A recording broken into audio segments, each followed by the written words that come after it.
राजकीय, सामाजिक आणि सांस्कृतिक घडामोडींचं वर्तमानचित्र दाखवणाऱ्या ठाणे वर्तमानमध्ये मी नितीन बोरसे आपलं पुन्हा एकदा हार्दिक स्वागत करतो. सादर करीत आहोत आजच्या ठळक बातम्या. ठाणे शहरातील कोपरी पूर्व परिसरामध्ये दरवर्षी आयोजित केल्या जाणाऱ्या सहस्त्रचंडी नवकुंडीय हवनात्मक महायज्ञात यंदाही उत्साहात आणि अतिशय धार्मिक पद्धतीने हा कार्यक्रम सध्या सुरू आहे. यंदाचं हे उत्सवाचं 20वं वर्ष आहे.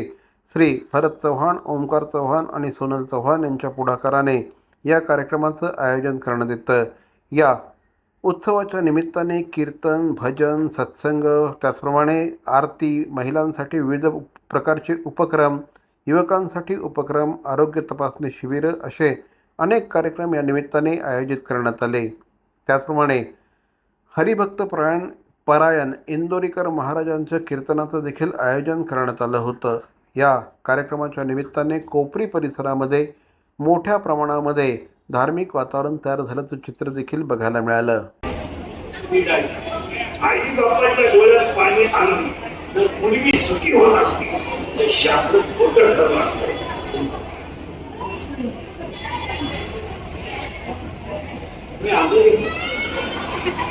आईच्या डोळ्यात पाणी आणलं, बापाची मान समाजात खाली करणं तुम्ही कधी स्वीकारता लढण्यावर पैसा मिळवत नाही. पैसा कोणी कमवते? पैसा कमवा, सोनं कमवा, पण समाधान करू शकता. तुम्ही आपल्याला नवी गाडी घ्या, ब्रँड घ्या, काय नवी गाडी कंपनीतून लगेच तुम्ही घ्या. तुम्ही सगळं करू शकता, पण संध्याकाळी शांत झोप येण्यासाठी आई-वडिलांना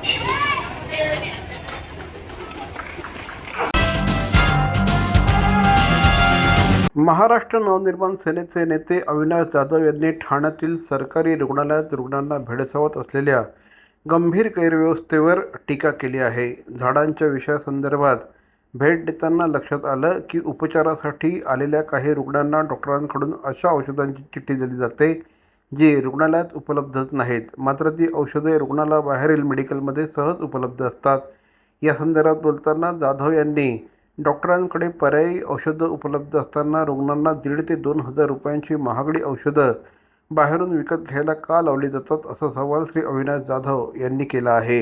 विषय असा आहे की डॉक्टरांनी अशी औषधं लिहून देतात जी त्यांच्याकडे अवेलेबलच नाही आहेत, आणि ती जी औषधं आहेत ती बरोबर हॉस्पिटलच्या बाहेर असलेल्या मेडिकलमध्ये अवेलेबल आहेत. याचा अर्थ काय होतो? आता त्याच गोष्ट आता ह्या हॉस्पिटलचे जे हेड आहेत त्यांना मी बोलवलं होतं, तर त्यांनी सांगितलं ना पर्यायी औषधं आमच्याकडे आहेत. मग पर्यायी औषधं जर तुमच्याकडे उपलब्ध आहेत तर लोकांना 1,500 2,000 हजार रुपयाची औषधं बाहेर विकत घ्यायला का लावताय? ह्याच्या मागे काय रॅकेट आहे की डॉक्टर्स आतमध्ये बसलेले सरकारी डॉक्टर्स आणि ह्या ज्या काही मेडिकल कंपन्या आहेत त्यांच्यामध्ये काही संगनमत आहे का? कारण ती औषधं बरोबर इथे मिळत नाही, पण बाहेर हॉस्पिटलच्या बाहेर असलेल्या मेडिकलमध्ये मिळतात. सो मला असं वाटतं की गरीब जनतेची फसवणूक आहे. सरकारकडे उपलब्ध असलेली औषधं ही लिहून न देता मेडिकलमधनं कशी काय विकत घेता येतील, या प्रकारची एक स्कॅम ह्या सरकारी हॉस्पिटलमध्ये चाललाय की काय असा प्रश्न आमच्या समोर पडलेला आहे. मी तात्काळ जो कोणी डॉक्टर आहे त्याला सस्पेंड करण्याची विनंती केलेली आहे. आज संध्याकाळपर्यंत तसं झालं नाही तर याचा मात्र गदारोळ आम्ही नक्की घालू, एवढं नक्की. विद्यार्थी दशेपासूनच वाहतुकीच्या नियमांचं पालन करण्याचा संस्कार शालेय विद्यार्थ्यांवर व्हावा, तसंच वाहनधारक असलेल्या त्यांच्या पालकांच्यात रस्ता सुरक्षेबद्दल जनजागृती व्हावी, ज्येष्ठांना विरंगुळा मिळावा या तिहेरी उद्देशाने राज्यभरातील विविध शहरांमध्ये स्वर्गीय आनंद दिघे ट्रॅफिक पार्क उभारण्याची योजना मोटर वाहन परिवहन विभागाने आखली आहे, अशी माहिती परिवहन मंत्री प्रताप सरनाईक यांनी दिली आहे. यावेळी बोलताना श्री सरनाईक यांनी देशात आणि प्रामुख्याने राज्यामध्ये वाढते अपघाताचे प्रमाण लक्षात घेऊन वाहतुकीच्या नियमांचं पालन काटेकोरपणे करणं अत्यंत गरजेचं झालं आहे. त्यासाठी रस्ता सुरक्षा अभियानाअंतर्गत ज्या शहरांमध्ये प्रादेशिक अथवा उपप्रादेशिक परिवहन कार्यालय आहेत त्या ठिकाणी स्वर्गीय आनंद दिघे ट्रॅफिक पार्क निर्माण करून तेथे शालेय विद्यार्थ्यांना आणि त्यांच्या पालकांना वाहतुकीच्या नियमांचं आकलन करून देणं, तसंच परिसरातील ज्येष्ठ नागरिकांना विरंगुळाचं ठिकाण उपलब्ध करून देण्यात येणार आहे. यामध्ये परिवहन विभागाच्या किमान 1 एकर जागेमध्ये 1 कोटी रुपये खर्च करून हे ट्रॅफिक पार्क उभारलं जाईल, असं परिवहन मंत्री श्री प्रताप सरनाईक यांनी सांगितलं आहे. भवानी ज्वेलर्स ठाणे, पारंपरिक आणि आधुनिक दागिन्यांचा अप्रतिम संगम. प्रत्येक स्त्रीची पहिली पसंती भवानी ज्वेलर्स ठाणे. नक्की भेट द्या.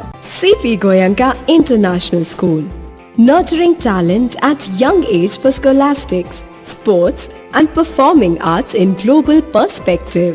Proud to have world toppers and country toppers in 10th standard Cambridge examinations. Ranked the best emerging school by the Times of India for personality over percentage. CP Goenka is the intelligent choice. Thane महानगरपालिकेचे मालमत्ता कर म्हणजेच property tax भरण्याचे आवाहन. सन 2022-23 या आर्थिक वर्षाचे मालमत्ता कराचे म्हणजेच प्रॉपर्टी टॅक्सचे बिल ठाणेकर करदात्यांना महापालिकेमार्फत आर्थिक वर्षाच्या सुरुवातीस म्हणजेच माहे एप्रिल 2022 मध्ये देण्यात आलेले आहे. तथापि अद्यापही काही करदात्यांनी मालमत्ता कर महापालिकेकडे जमा केलेला नाही. सध्या आर्थिक वर्षाचा अंतिम टप्पा सुरू झाला आहे. मालमत्ता कर वसुलीसाठी महापालिकेतर्फे कडक कारवाई हाती घेण्यात आली आहे. या अंतर्गत जंगम मालमत्ता, टीव्ही, फ्रीज, वाहन व इतर जप्त करणे तसेच स्थावर मालमत्ता वॉरंट बजावून जप्त करण्यात येत असून मालमत्तेचा जाहीर विक्रीद्वारे लिलाव करून कराची रक्कम वसूल करण्यात येत आहे. मालमत्तेस पाणी पुरवठा करण्यात येणारे नळ संयोजन खंडित करण्यात येत आहेत.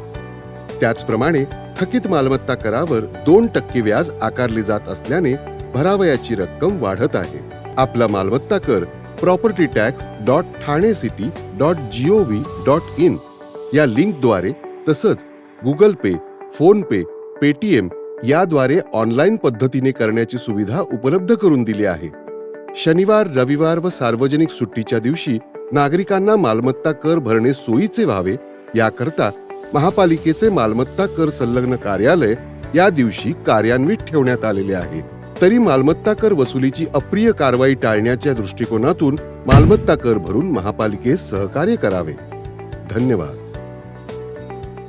आगामी ठाणे महानगरपालिकेच्या निवडणुकीमध्ये शिवसेना शिंदे गट आणि भारतीय जनता पार्टीमध्ये युती होईल अशा प्रकारची चिन्ह आता दिसू लागली आहेत. प्राथमिकरित्या हे दोनही पक्ष एकत्रितपणे निवडणुकीला सामोरं जातील अशी सध्या तरी शक्यता वर्तवण्यात येत आहे. सध्या शिंदे यांच्याकडे 82 तर भाजपकडे 24 माजी नगरसेवकांची कुमक आहे. मात्र असं जरी असलं तरी आता उर्वरित ज्या जागा आहेत त्याचं वाटप कशा पद्धतीने होईल याकडे सगळ्यांचंच लक्ष आहे. भारतीय जनता पार्टीच्या वतीने गेल्या काही दिवसांपासून सातत्याने एकला चलो रेचा नारा दिला जात होता. त्यामुळे अनेक जण गुडघ्याला बाशिंग बांधून उभे होते. आता त्यांचं काय होणार हा सवाल देखील यामुळे निर्माण झाला आहे.